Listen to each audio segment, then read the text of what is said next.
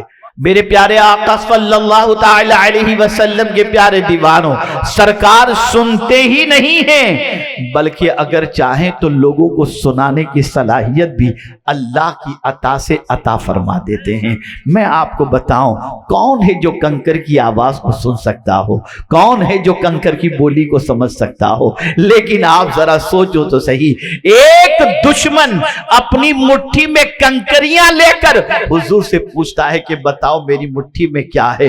حضور فرماتے ہیں میں بتاؤں کہ کیا ہے، یا یہ مٹھی میں موجود چیزیں بتا دے کہ یہ میں کون ہوں؟ کہا اگر وہ بتا دیں تو سبحان اللہ۔ آپ نے یہ واقعہ تو سنا ہوگا، لیکن سرکار کے کرم کو دیکھو، اختیار کو دیکھو کہ گونگے کو بھی بولنے کی طاقت اور بہرے کو بھی سرکار سننے کی طاقت عطا کر دیتے ہیں۔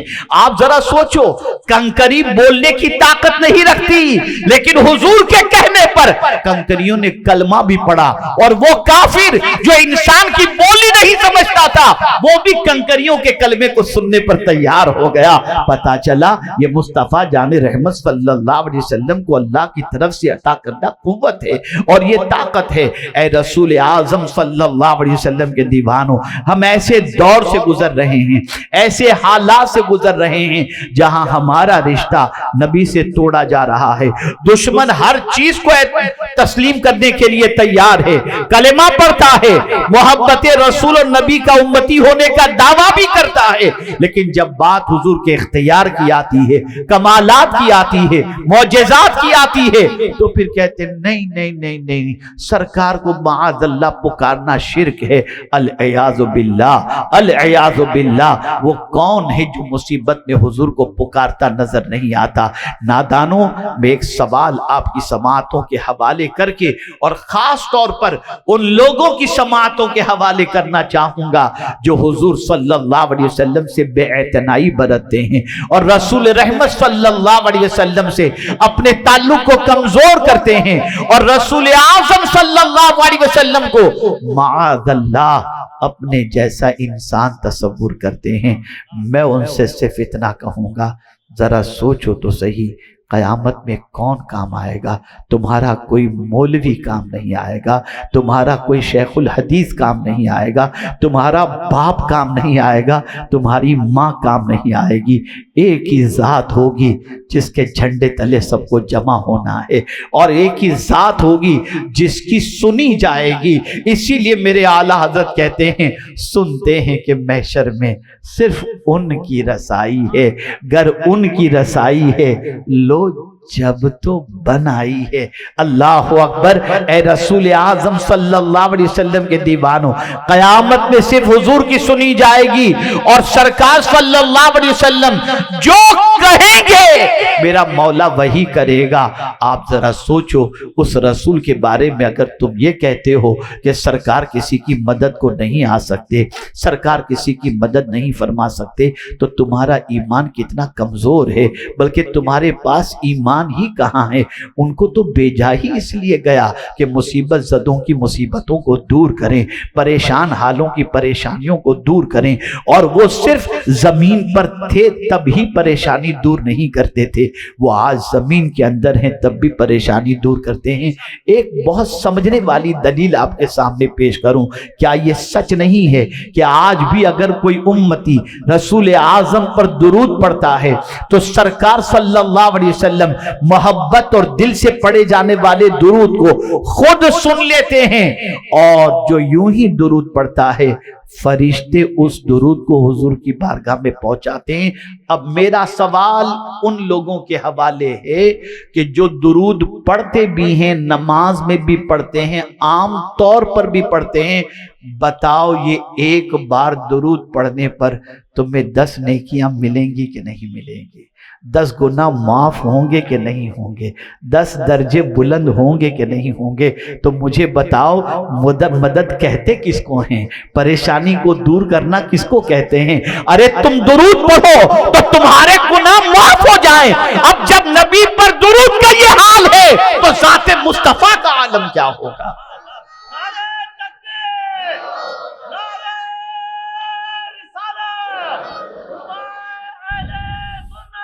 اے رسول اعظم صلی اللہ تعالی علیہ وسلم کے پیارے دیوانوں، میں صرف یہ بتانا چاہوں گا، دور سے بھی پکارو تو حضور سنتے ہیں، قریب سے پکارو تب بھی حضور سنتے ہیں، مصیبت میں پکارو تو بھی حضور مدد فرماتے ہیں۔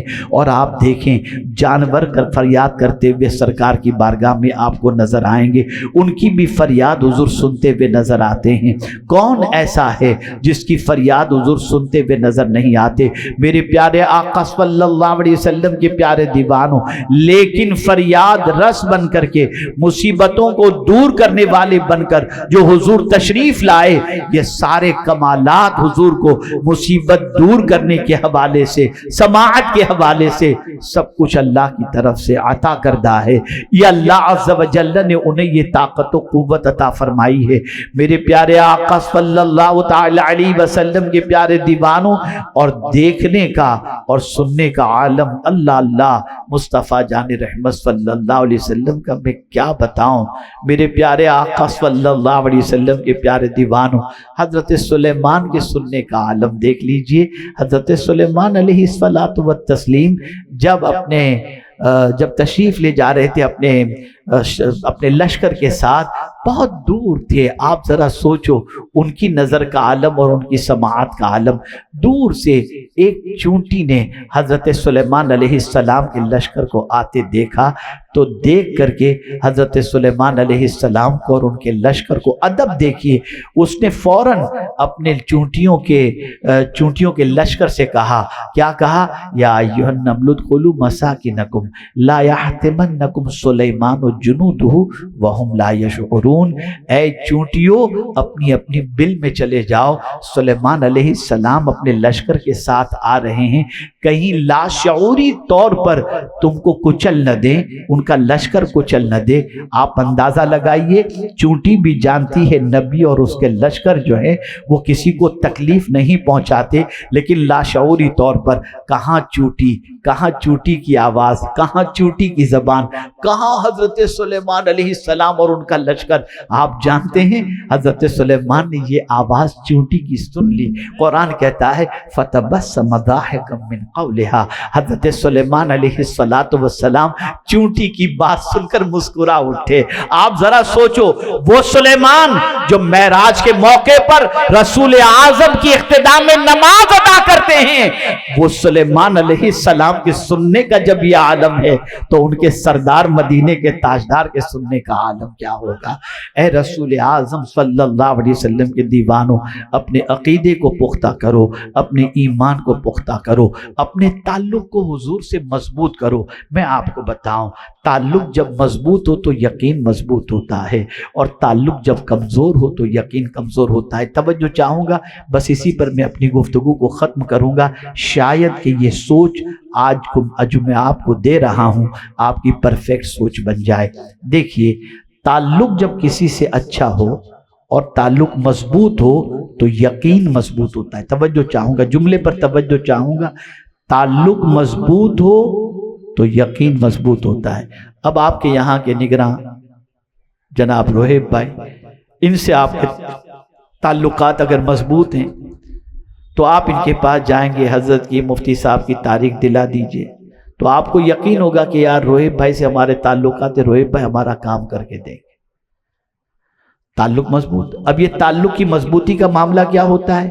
آپ کا ملنا جلنا ہے، رابطہ ہے، اٹھنا بیٹھنا ہے، کھانا پینا ہے، تو تعلق رکھنے پر تعلق مضبوط ہوتا ہے۔ توجہ چاہوں گا، تعلق رکھنے پر تعلق مضبوط ہوتا ہے، اور تعلق جب مضبوط ہو تو یقین مضبوط ہوتا ہے۔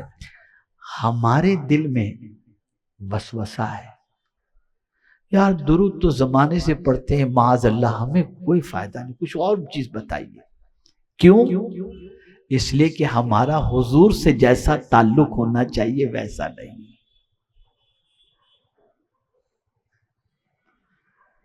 اگر تعلق مضبوط ہو تو یقین مضبوط ہوتا ہے۔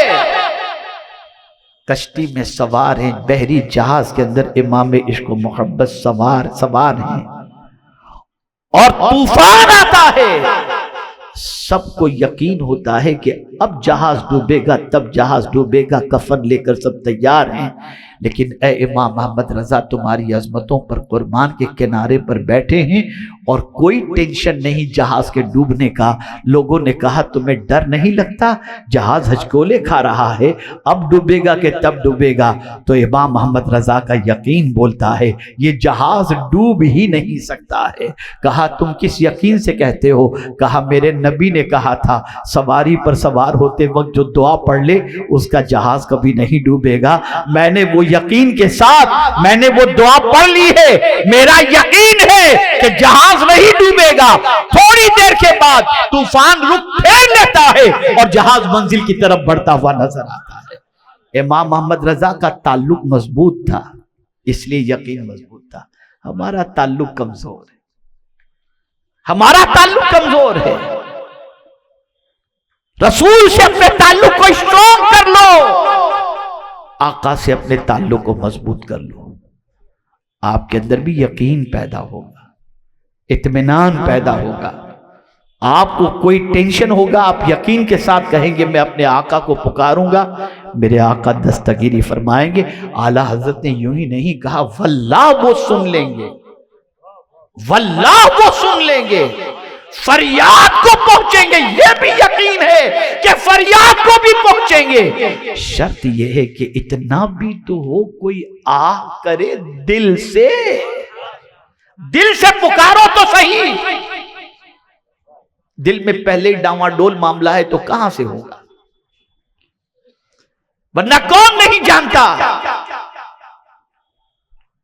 ایک صحابی یا تابعی، ان کے پیر میں شدید درد تھا اور جانے کو نام نہیں لے رہا تھا۔ بڑے بڑے اطباء سے انہوں نے علاج کروایا، کسی کا علاج کارگر نہیں ہوا۔ ایک بڑے عظیم طبیب تھے، انہوں نے دیکھا تو کہا دیکھو جو تمہیں تکلیف ہے نا، اس تکلیف کا ازالہ ایک ہی چیز سے ہو سکتا ہے جس سے تم کو سب سے زیادہ محبت ہے، اس کو بلند آواز سے پکارو، تمہارا یہ درد چلا جائے گا۔ انہوں نے کہا یا رسول اللہ، اتنا کہنا تھا کہ درد ہمیشہ کے لیے ختم ہو گیا۔ دل سے پکارو، دل سے اپنے نبی سے محبت کرو۔ میرے پیارے آقا صلی اللہ علیہ وسلم کے پیارے دیوانوں، بہت ساروں سے تعلقات استوار کرنے کے لیے آدمی کو بڑے پاپڑ بیلنے پڑتے ہیں۔ ایک غریب کا تعلق منسٹر سے نہیں ہو سکتا، ایک غریب کا تعلق بڑے سرمایہ دار سے نہیں ہو سکتا، ایک غریب کا تعلق چیف منسٹر سے نہیں ہو سکتا، ایک غریب کا تعلق بڑے افسر سے نہیں ہو سکتا۔ اگر تعلق قائم کرنا ہے تو بڑی قربانیاں دینی پڑیں گی، بڑے اخراجات کو برداشت کرنے پڑیں گے، لیکن اللہ اکبر، یا رسول اللہ آپ کی عظمتوں پر قربان کہ انسانوں میں آپ سے بڑا کوئی ہے ہی نہیں، لیکن آپ سے تعلق غریب بھی کر سکتا ہے، امیر بھی کر سکتا ہے، کمزور بھی کر سکتا ہے، فٹ پاتھ پہ رہنے والا بھی کر سکتا ہے، محل میں رہنے والا بھی کر سکتا ہے۔ میرے آقا آپ سے تعلق قائم کرنا ہو تو بس ایک ہی چیز ہے، ادھر درود پڑھے، ادھر تعلق قائم ہو گیا، ادھر نبی پر درود پڑھا، حضور سے تعلق قائم ہو گیا۔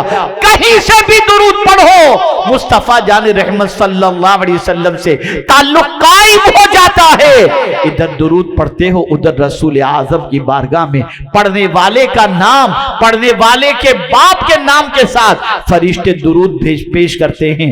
آپ ذرا سوچو میرے پیارے آقا صلی اللہ علیہ وسلم کے پیارے دیوان، آج ڈائل ٹون لگانا پڑتا ہے، آج نمبر ڈائل کرنا پڑتا ہے، تب جا کر کے رابطہ ہوتا ہے۔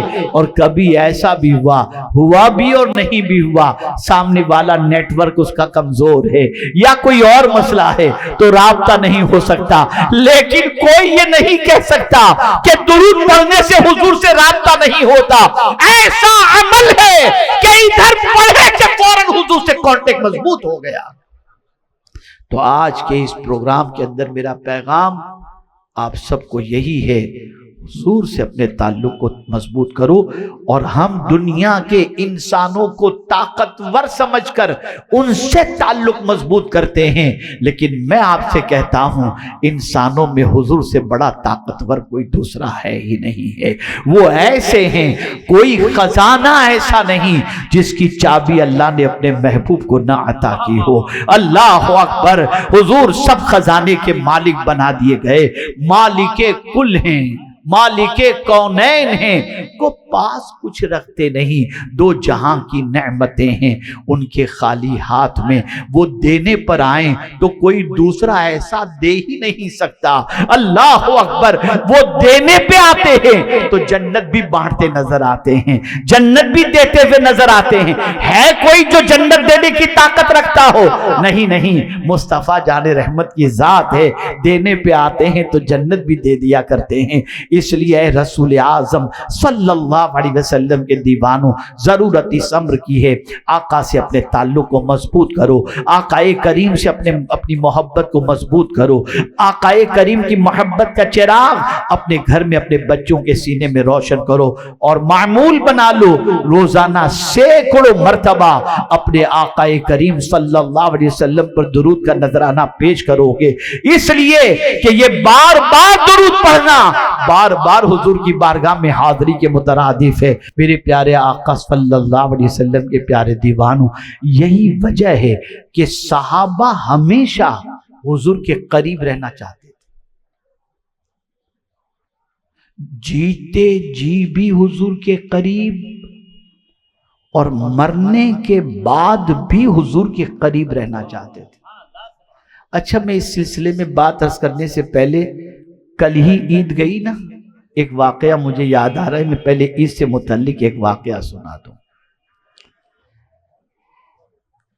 سیدنا غوث الثقلین رضی اللہ المولا تبارک و تعالی عنہ جیسے ہی عید کا چاند ہوتا ہے تو آپ اپنے حجرے میں تشریف لے جاتے ہیں، اور حجرے میں جانے کے بعد غوث پاک رضی اللہ تعالی عنہ بہت روتے ہیں، بہت گریوزاری فرماتے ہیں۔ لوگوں کے کانوں تک غوث پاک کے گریوزاری کی آواز پہنچ بھی جاتی ہے، اور لوگ پہنچے ہوتے ہیں چاند کی مبارکباد پیش کرنے کے لیے اور عید کی مبارکباد پیش کرنے کے لیے، لیکن غوث پاک کا دروازہ بند۔ سیدنا غوث الثقلین رضی اللہ تعالیٰ عنہ کے حجرے مبارک کے جھروکھوں سے جب لوگوں نے دیکھا تو غوث پاک بہت رو رہے تھے۔ انتظار کیے دروازے پر، کافی دیر کے بعد دروازے پر جب انہوں نے دستک دی تو غوث پاک نے دروازہ کھولا۔ جب غوث پاک کو روتے ہوئے لوگوں نے دیکھا تو کہا، حضور آج تو عید کا دن ہے، بہت بہت مبارک ہو آپ کو، عید سعید۔ غوث پاک نے کہا ٹھیک ہے۔ پھر بہت قریب کے کسی شخص نے پوچھا، حضور آج تو خوشی کا دن ہے، آپ رو رہے ہیں؟ اب دیکھیں میں فکر دینا چاہتا ہوں، آج تو خوشی کا دن ہے اور آپ رو رہے ہیں؟ تو پھر غوث پاک رونے لگے اور روتے ہوئے ارشاد فرمایا، میری عید تو اس وقت ہوگی جب میں اس دنیا سے ایمان کے ساتھ چلا گیا۔ جس دن ایمان پر خاتمہ ہوا وہی میرے لیے عید کا دن ہے، اور آج پہلے ہمیں بے عمل بنایا گیا تھا اور آج بے ایمان بنایا جا رہا ہے۔ آج ہماری پوزیشن یہ ہے، اللہ پر سے بھروسہ کم ہو گیا۔ آج ہماری پوزیشن یہ ہے، نبی پر سے اعتماد کمزور سے کمزور تر ہوتا گیا۔ میں بڑی معذرت کے ساتھ عرض کرنا چاہوں گا کہ اگر میں آپ سے یہ کہوں کہ 3 سانس میں بیٹھ کر بسم اللہ شریف پڑھ کر پانی پینا میرے نبی کی سنت ہے، بس حضرت دعا کریں اللہ عمل کی توفیق عطا فرمائے، اتنا کہہ دیں گے۔ لیکن اگر میرے بعد کوئی طبیب بیٹھ گیا، کوئی ڈاکٹر بیٹھ گیا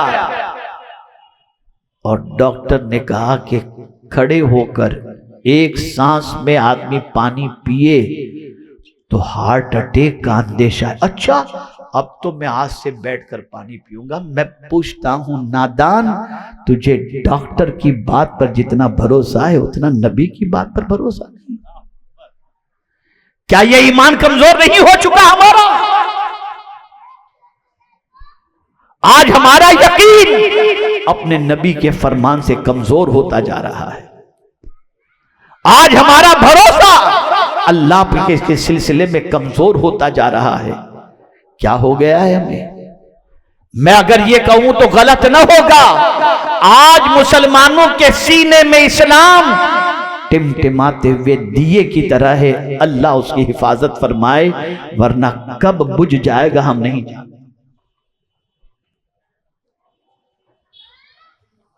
تو عرض کرنے کا منشا یہ ہے، صحابہ اسی لیے جانتے تھے کہ حضور کے قدموں میں رہیں گے تو ایمان سلامت رہے گا، اس لیے وہ جینا بھی چاہتے تھے حضور کے قدموں میں اور مرنا بھی چاہتے تھے حضور کے قدموں میں۔ آپ ذرا سوچو، ذرا غور کرو، سیدنا فاروق اعظم رضی اللہ المولا تبارک و تعالی عنہ، جن کے بارے میں حضور صلی اللہ علیہ وسلم فرماتے ہیں کہ آسمان کے تاروں کے برابر اگر کسی کی نیکی ہے تو وہ عمر فاروق کی ہے، اور میرے بعد اگر کوئی نبی ہونا ممکن ہوتا تو وہ عمر ابن خطاب ہوتے۔ اتنی اونچی صلاحیتوں کے مالک فاروق اعظم، کیا وہ نہیں جانتے تھے مکہ بہت عظیم شہر ہے؟ انہوں نے مکہ بھی دیکھا تھا، مکے کی عظمتوں کو بھی جانتے تھے، مکے میں موجود خانہ کعبہ کی عظمتوں کو بھی جانتے تھے، مینا اور عرفات کی عظمتوں کو بھی جانتے تھے، مزدلفہ کی عظمت کو بھی جانتے تھے، صفا مروہ کی عظمتوں کو بھی جانتے تھے، کعبے میں نصب حجر اسود کی عظمت کو بھی جانتے تھے۔ لیکن جب میں فاروق اعظم کی فکر کو پڑھ کر کے جاننے کی کوشش کرتا ہوں کہ اے فاروق اعظم، آپ کہاں مرنا پسند کرتے ہو، تو جواب دیتے ہیں کہ میری دعا تو ہمیشہ یہی ہے، اللہم ارزقنی شہادتا فی سبیلک واجعل موتی فی بلد رسولک۔ اے اللہ مجھے شہادت کی موت عطا فرما اور تیرے حبیب کے شہر پاک کے اندر دفن ہونے کی سعادت عطا فرما۔ کیا وجہ تھی؟ وجہ سب سے بڑی یہ ہے کہ رسول کے قدموں ہی کے اندر اللہ نے سب کچھ رکھا ہے، سب کچھ حضور کے قدموں میں رکھا ہے۔ صحابہ جیتے جی بھی حضور کے قدموں میں رہنا پسند کرتے تھے اور بعد از وصال بھی حضور کے قدموں میں رہنا پسند کرتے تھے۔ اور آج کے مسلمان کی تباہی کی سب سے بڑی وجہ ایک یہ ہے کہ مسلمان حضور کے قدموں سے دور ہو رہا ہے۔ وہ تو قدم تلاش کرتا ہے ہیرو کے، کہ ہیرو چلتا کیسے ہے، ہیرو کا نقش قدم کیا ہے، اور صحابہ سرکار صلی اللہ علیہ وسلم کے نقش قدم کو دیکھتے تھے۔ اے رسول اعظم صلی اللہ تعالی علیہ وسلم کے دیوانوں، تو ضرورت اس امر کی ہے اپنے نبی سے تعلق کو مضبوط کرو، اور دنیا جانتی ہے کہ جب تک مسلمانوں کا تعلق اپنے نبی سے رہے گا اس قوم کو کوئی شکست نہیں دے سکتا۔ انہیں نبی کے قدموں سے دور کر دو، نبی کی محبت کا چراغ گل کر دو، یہ قوم خود بخود تباہ ہو جائے گی۔ اس لیے کہ وہ قرآن کو ہم سے زیادہ جانتے ہیں، دشمن اچھی طریقے سے قرآن پڑھتا ہے، وہ ہماری کامیابی اور کامرانی کے سارے راز کو جانتا ہے۔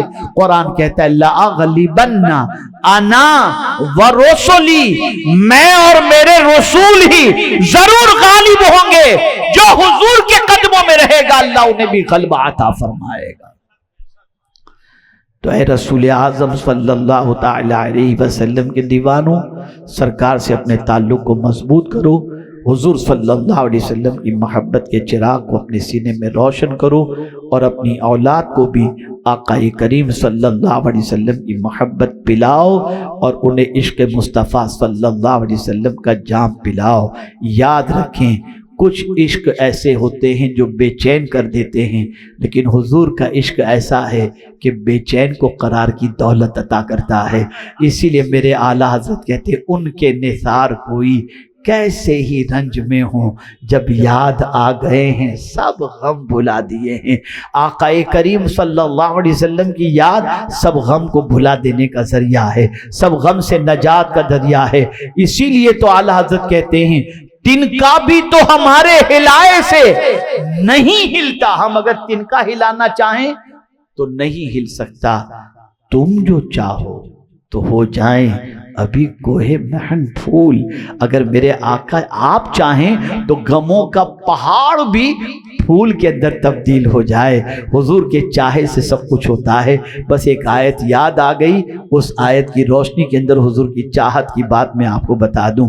آپ ذرا سوچیں، صحابہ کرام علیہم الرضوان کی نگاہوں کے اندر ایک آیت بڑی امید افزا تھی، لا تقنطوا من رحمت اللہ، اللہ کی رحمت سے نا امید مت ہو۔